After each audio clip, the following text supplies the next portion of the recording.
Welcome back. You're listening to Real Talk with Brian and Dan on 1150 KKNW. I'm Brian. And I'm Dan. Our first guest today is PJ Glassey of XGym, who's going to share with us some brain hacks for easy, permanent health and fitness. PJ Glassey is the author and gym owner, biohacker, exercise scientist, logging over 15,000 hours of research and more than 35,000 hours of personal training in the last 30 years of business. He has studied the fields of exercise science, health science, nutrition science, and brain science since 1987 and has used the information to test and develop the systems and methods that he uses at his XGym, founded in 1998. These include his own unique exercise methodology requiring only 21 minutes twice a week, which produces the equivalent results comparable to over 7 hours of traditional training, but also his health course, habit course, brain type tests, and brain training techniques all help people to literally rewrite their brains to think and act like a fit and healthy person. So results come faster with less willpower, but most importantly, are permanent so they can crush the weight loss yo-yo once and for all and achieve sustainable health that they have always wanted. Woo, PJ. Yeah. Welcome to the show. Thanks. Science and fitness. That's right. That's awesome. Yeah. I'm really excited to kind of dig deep in with you. But before we do that, why don't you share, when you're not sciencing out, geeking out, fitting out, what are some of the hobbies and interests that you enjoy? My beautiful Beverly, my wife, would laugh at that question because there's not a whole lot I do enjoy, because I enjoy research so much. I'm a junkie, I'm an addict, and I just can't really stop. But she balances me out and she helps, get me out every once in a while. And what we've been doing lately is Jeeping. So I have a Jeep, Willys, and got it lifted, and so we're out and playing around the ORV parks and with some friends who also have Jeeps and other four-wheel drive vehicles. And we've been mudding lately because it's been raining so much. So we need to You have a choice. Yeah. I know, yeah. I've got the FJ, and I haven't taken it out, so I need to know where to go. So let's talk. Let's go Jeeping, and I'll bring my FJ. Yeah, I went Jeeping with an FJ a couple of weeks ago. Okay, yeah. Can't we change it to FJing? Yeah, we can. Well, it'll be an FJ weekend. Well, I've got my old school FJ. Oh, you do? One, the OG. Yeah. OG FJ. Awesome. So, I'm just curious, 21-minute workout. Do you have a video for that? Yeah. Is there an abs version? Yeah. 8-minute abs. Yeah. So, we like to ask our guests to share a fond memory of the home you grew up in. What do you got? So, I grew up on Mercer Island. I moved here to Washington State when I was 8.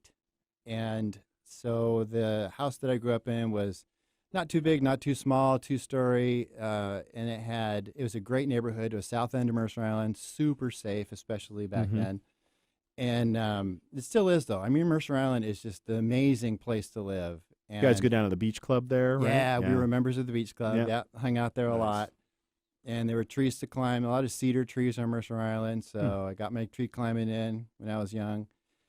And, rode my bike places, walked around the neighborhood with no worries. So it's just such a great place to grow up. Yeah. That's awesome. Thanks for sharing. So what got you started in exercise science research? Well, it's my degree in exercise science. Okay. And I actually started out as a psych major at Seattle Pacific University. And then I switched to exercise science my senior year. And so that made me stay an extra year. But I really wanted to pursue my passion. I mean, psychology is certainly a deep love of mine. I love that. But I just got to thinking, well, do I really want to sit around and listen to people's problems all day?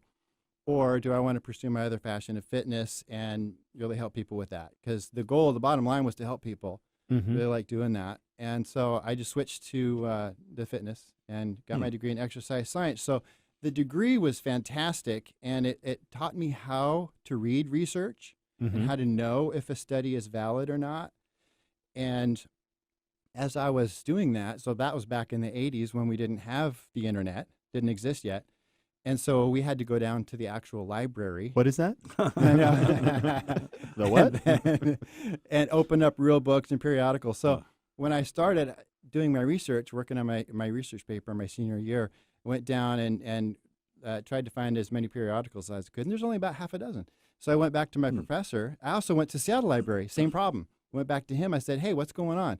I can't find research journals. Maybe I'm just horrible at the Dewey Decimal System, or there just aren't any. He goes, yeah, there aren't any.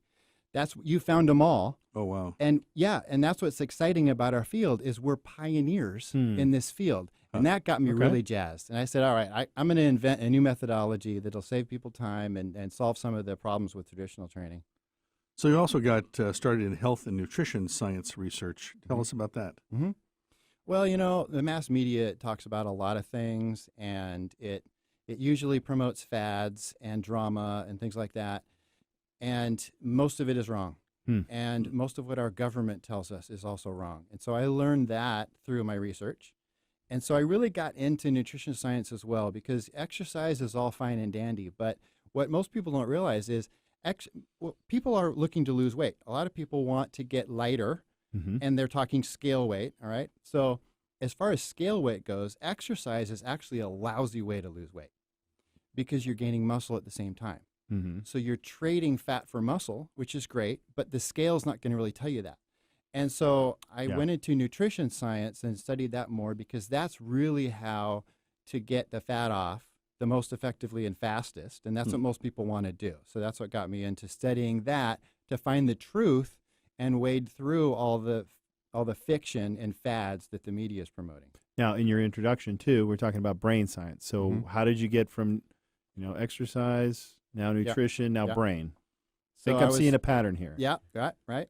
So it's really an evolution. And thanks to my mom, who got me into the brain science, she was diagnosed in the year 2000 with early onset Alzheimer's disease. Oh, wow. And so I said, wow, I got to figure out how to help her. So I dove into the brain science, learned a ton of stuff. I was already really interested in that because of, my psych passion.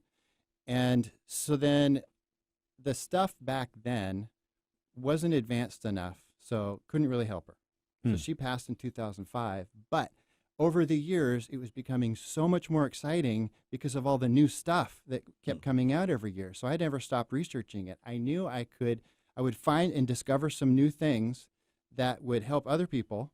And so I just kept in it. And that's really got me into the whole passion of the brain branch of this research. And it's helped a ton of people with health and fitness as well. So what got you started in habit hacking, and what is habit hacking? Habit hacking is tips and tricks and shortcuts, how to develop new habits and break old habits, which is really hard to do. It sounds simple, but it's not easy. But when you figure out some brain hacks, and mostly brain hacks, but also exercise hacks, to hack your habits, get out of the bad ones and into the new ones, then that really helps people a lot faster, because we are what we repeatedly do. We are our habits. Our whatever situation we're in, whether it be health, wealth, spirituality, whatever it is, whatever level we are at any given moment is a result of our habits. So I remember years ago, I first downloaded the app Audible, and the first book that I read on Audible was The Power of Habits. Yeah, good and one. it's talking about how you can't really actually get rid of a habit string. You have to replace the condition with the response. Yeah. Can you unpack the habit hacking and how that applies to your X Gym? And I work with people at the X Gym on their habits, because that is the main thing. Other trainers are going to tell their clients what to do and what to eat, and then the client is going to go out and do that for a day or a week, and then they're going to come back and they'll go, I just can't do it. I don't know what's wrong with me. And the trainer's like, yeah, what's wrong with you? Have some willpower. I can do it. Look at me. Come on, suck it up. But what they don't realize is it's about the habits. The brain wants to do the easiest thing, and we have neural networks that are formed in our brain, and the brain is going to want to go to the status quo. It's going to want to go to the networks and the nerve pathways that are already formed, because that's easier than forming new ones. And forming new pathways is really hard unless you know some brain tricks and some habit hacks. And so that's what I developed to help the people at the X Gym first, but now I'm helping a lot of other people because I've developed a habit course to help people. And just finishing that up, actually, it's version 2. Version 1 was a few years ago, and so I perfected. I'm a scientist, and I experiment and I refine and evolve, so it's just getting better every year. Awesome. Yeah. So why'd you start the X Gym? To scale myself. So when I graduated from SPU, I was training people mostly out of their homes, and they were my guinea pigs. So I was using them. I was going to ask you. You said Yep. you keep experimenting. Who are you experimenting I with? know. Yeah. I have lots of guinea pigs now. Yeah, it's great, and they all know it. There's no secret. Yeah. And because the XGym is a lab too, and so. Interesting. Anyways, my initial clients were the experimental subjects. They thought it was fun because, trying new stuff. Some of it worked, some of it didn't. I threw out the stuff that didn't work. I'd keep the stuff that did work, and it evolved and got better over time until it got down to 21 minutes twice a week. Wow. So what experiments are you currently conducting? Right now, I'm playing around with blood flow restriction training. Oh, I've never heard So, of that. Yeah. So suffocating yourself? I don't know. yeah, right. So Well, it's blood flow, you not just work with- airflow. Well, I was thinking Yeah, blood flow, right. like you Yeah. know. So they're bands that you pump up around your arms or your legs, and so the theory behind it is it's not tight enough that it restricts arterial blood flow, so the blood flow still gets into the limb, but it is tight enough to restrict the venous blood flow so it doesn't get out. So it's trapped in there, Yeah. and then when it's trapped in there, you can do actually low intensity exercise, Yeah. but your limb feels like, and it thinks it's high intensity exercise. So it's an intensity hack, but it's also a time hack. So you can get more done in less time with less intensity, and you fool your limb into thinking it's high intensity, so you get faster, better results. Faster fatigue. Yes. Yeah. It's super painful too. That's interesting. So There's you're always a just- trade-off, right? There's no total easy way. But yeah, it's so far it's really working, and That's it's So your really gym crazy. Yeah, really is going to pump you up. yeah, it does. It really does pump you up. Oh, yeah. So what's your favorite brain hack? Tapping? Tapping. Yeah, tapping on your face and certain places of your body. Huh. They're called energy meridians. It's an Heard that acupressure. before. Yeah, it's an acupressure. It's a little awkward. Yeah. It is a little awkward, and it's hard to do in public. People think you're OCD, but it's super effective. It's emotional freedom technique is another really common term that's used for this. Tapping.com is a really popular website that people can go and learn more about it. But it's one of my brain hacks for. Why Yeah, is it a gym brain members. hack? Isn't it a physical hack? It is. It's a neural hack. Uh-huh. So a neural network or a nerve pathway will be short-circuited when you're doing this. So I most commonly coach people through craving addictions to certain foods, and they'll use it. You can also hack and disrupt a neural network that's in emotion. So if you're feeling a certain emotion that's a trigger to emotional eating, you can disrupt that with this hack, with that for hacking the tapping for the emotion, or you can tap for a certain food or a craving. Mm-hmm. And then, and if it works, it doesn't work for everybody, but most people it does. And if it does work, it's permanent. Oh, wow. So you can permanently wipe out a craving. I did it for like 200 or 300 foods back when I first learned this technique. Mm-hmm. And now I don't need to anymore because they're all wiped out, and I don't have cravings for bad foods. I don't have to resist anything because I don't crave anything other than good foods, just totally rewired. But I use it for moods now because you can never get rid of. I mean, you don't want to be Dr. Spock on Star Trek, right?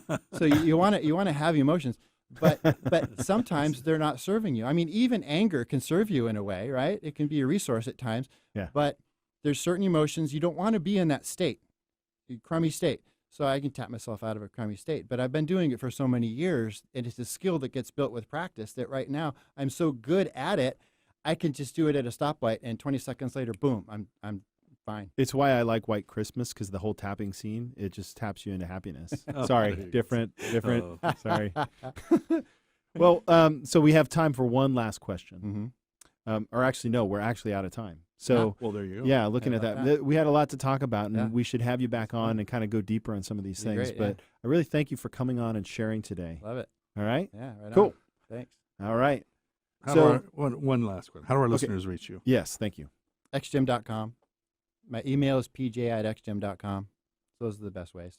All right. You can find them on Sounds good. Instagram at xgyms, Mm-hmm. at xgyms.